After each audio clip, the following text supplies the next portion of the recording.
Sir 2026 தமிழக வெற்றி கழக வருகை வந்து யாருடைய வாக்கு வங்கிக்கு வந்து குறையும் சார்? இன்னும் ஒரு தடவை கூட தேர்தலை அவர் சந்திக்கலையே. தேர்தல் சந்திச்சா தானே தெரியும். தேர்தல் சந்திக்கிறதுக்கு முந்தி யாரையும் கண்டுபிடிக்க முடியாது. இன்னைக்கு நம்ம தமிழக வாக்காளர் பெருமக்கள் வந்து விழிப்புணர்வுடைய யாருக்கு வாக்களிக்க வேண்டும் என்று நன்றாக தெரியும். எந்த ஆட்சி வந்தா நாட்டு மக்களுக்கு நன்மை கிடைக்கும் என்பதும் தெரியும்.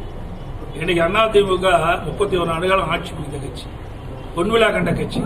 இந்த கட்சியில் தான் இன்னைக்கு தமிழகம் இந்த அளவுக்கு இந்தியாவிலே உயர்ந்த நிலையில் வருவதற்கு காரணமே அதிமுக தான்.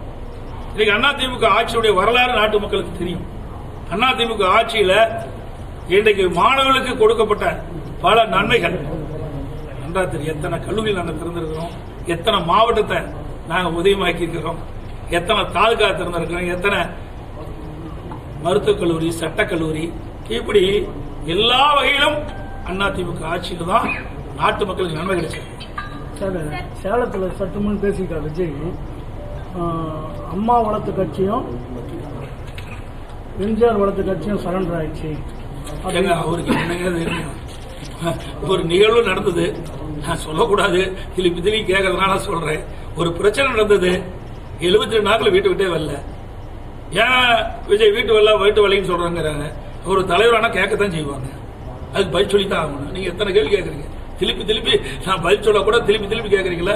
ஒரு கட்சி துவங்கி விட்டா அந்த கட்சியில நிர்வாகிகள் கேட்கின்ற கேள்விக்கும் மக்கள் கேட்கின்ற கேள்விக்கும் பதில் சொல்வது தலைவருடைய கடமை. ஆனா அந்த கடமை செஞ்சிருக்காரா? 15 நாள் அலுவலகத்தை மூடிட்டு போயிட்டாங்கல்ல. அப்புறம் எங்க போய் கட்சி நடத்தி மக்களுக்கு நன்மை செய்ய போறாங்க?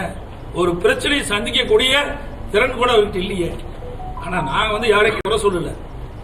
எல்லா மிகப்பெரிய ஜனநாயக நாடு இந்தியாவில். யார் வேணாலும் கட்சி துவங்கலாம், அந்த கட்சிக்கு தலைவராகலாம், மக்களை சந்திக்கலாம். மக்கள் தான் எஜமானர்கள். மக்களுக்கு கொடுக்கிற தீர்ப்பு தான் இறுதியான தீர்ப்பு.